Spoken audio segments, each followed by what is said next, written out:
انہوں نے مسلمانوں سے حکومت چھینی تو اس کے لیے بہت بڑا خطرہ یہی مسلمانوں کے تعلیم یافتہ لوگ تھے جن کو آپ علماء کہتے ہیں. دو لحاظ سے مطلب یہ جماعت اسلامی تہذیب کے وارث تھے، اور دوسرا یہ کہ یہ حکومت کے بھی محافظ تھے. اور مطلب یہ کہ 1857 کا جو آخری جہاد ہوا ہے انگریزوں کے خلاف، اس میں علماء ہی نے اس کی قیادت کی، اور اس کے بعد جو ہے انگریزوں نے علماء پر ظلم توڑے. حتیٰ کہ مطلب ہماری تاریخی کتابوں میں لکھا ہے کہ مطلب 60,000 سے زیادہ علماء کو یعنی شہید کیا گیا. اس کے بعد یعنی ان کو پھانسی چڑھائی گئی، اور دو آبے کے درمیان کہا جاتا تھا کہ کوئی ایسا درخت نہیں تھا جس میں کسی عالم کی لاش نہ لٹکی ہوئی.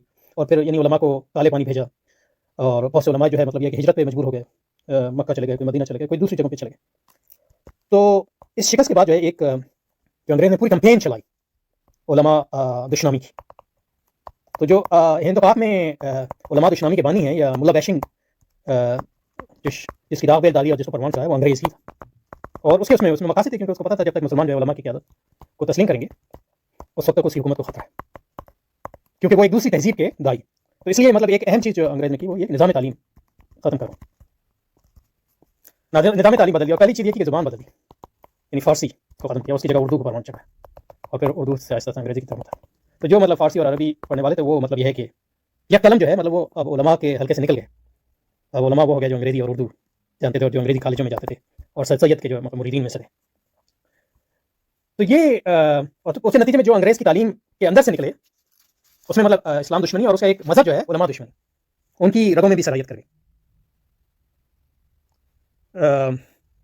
جیسے کہ حضرت حافظ جالندری نے فرمایا کہ مجھے مسجد سے مکتب کی طرف تصویر نے کھینچا، یعنی مسجد سے مکتب سے ان کی مراد اسکول ہے. مجھے مسجد سے مکتب کی طرف تصویر نے کھینچا، تنادى للبقاء کی آہنی زنجیر نے کھینچا. یعنی کیونکہ مطلب یہ کہ نظام تعلیم بدل گیا اور حکومت بدل گئی، اور جو مادی وسائل پہلے فارسی اور عربی کے ساتھ نتی تھے، مادی وسائل جو ہے وہ انگریزی اور کالج کے ساتھ نتی ہو گئے، تو لوگ مجبور ہوئے وہاں جانے پہ. اس کے نتیجے میں مسلمانوں کی جو سوچ اور فہم اور ان کا شعور اور تحت الشعور جو ہے بدلا.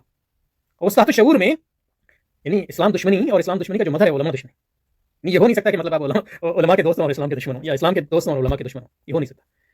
اور اگر آپ کہتے ہیں کہ آپ مسلمان ہیں اور علماء کے دشمن ہیں تو پھر وہ مطلب آپ کو کوئی اور ہی اسلام ہے، پرویزی اسلام یا سر سید والا اسلام، جو مطلب انگریز کا اسلام. تو حضرت حفیظ جالندری صاحب فرماتے ہیں مجھے مسجد سے مکتب کی طرف تصویر نے کھینچا، تنادى للبقاء کی آہنی زنجیر نے کھینچا. وہ مکتب پہلا زینہ تلقین بے دینی دکھاتے ہیں جہاں آئینہ خود بینی. یعنی مکتب جو ہے یہ اسکول جو ہے وہ پہلا زینہ ہے جہاں جو ہے آپ کو مذہب دشمنی اور علماء دشمنی کا. تو اس ماحول میں علامہ اقبال پر